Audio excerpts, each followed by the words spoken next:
Chapter 5, You're Not Funny. Later, my mother cornered me in my room. Okay, she said, is that how dinner is going to be every day? A madhouse? It's not my fault, I told her. All I did was get promoted to 4th grade. My mother sat on the bed. Sudsy, maybe you're taking this too seriously. It's just a school kid's rhyme, you know. I'm sure it'll pass over in a day or two. Sure, I sneered. Tell that to all the kids at school calling me a rat. Tell it to Zippernose. Tell it to Joey. What does Joey say about all this? I laughed. Ha! He loves it. He's glad he's a rat. He says it's nature's way. He says it's a step up to being a man. She chuckled. The way to a man is through a rat, huh? I keep telling you it's not funny. You're right, she said. She spanked her own hand. There, bad mom. That'll teach me. I glared at her. You can forget it if you're trying to make me laugh. It's not working. She pretended to pout. Darn. Okay, no more funny stuff. You're miserable, and that's that, right? Right. Bath didn't help? Yeah, it did, till I had to get out. She snapped her fingers. Aha, all right. I'll tell you what we're going to do. I'm going to call the school and pull you out of there. We'll hire a tutor to come in and teach you. She can sit on the toilet seat while you're in the tub. We'll serve you your meals. There. After a couple months, you should be shriveled down to the size of, a frog.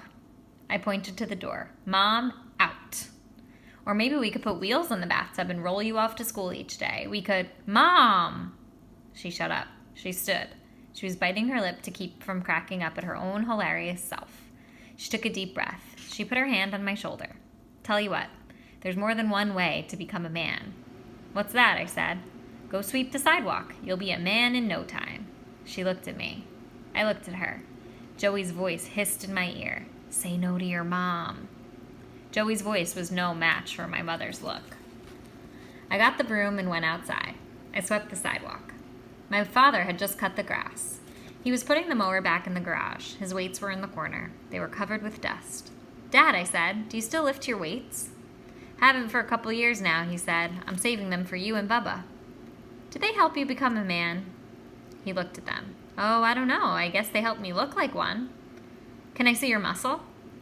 He wheeled the mower into its place. He laughed. You haven't asked me that in a long time. You used to ask me every day.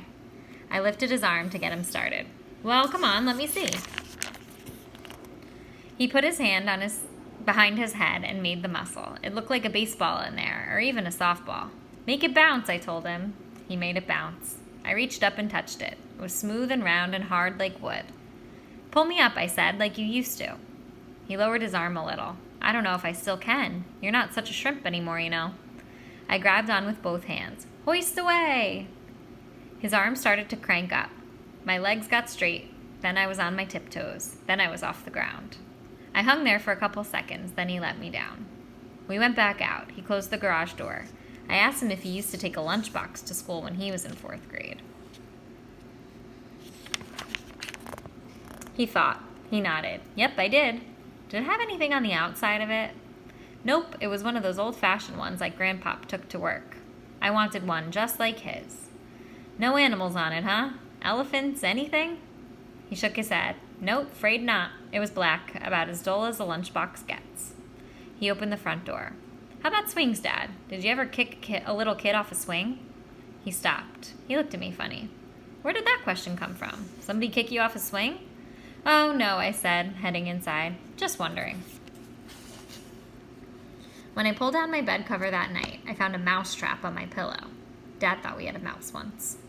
It was set with a little piece of cheese. I tripped it with a pencil. It snapped like a cap pistol, and it flipped halfway up to the ceiling. I grabbed the trap, charged down the hall to Zippernose's room, yanked open her door, and rifled the trap into the dark, right about where she would be lying in bed. The phone rang. I didn't bother with the squawks coming from Zippernose's room. I picked up the phone. A voice whispered, Did you say no to your mother?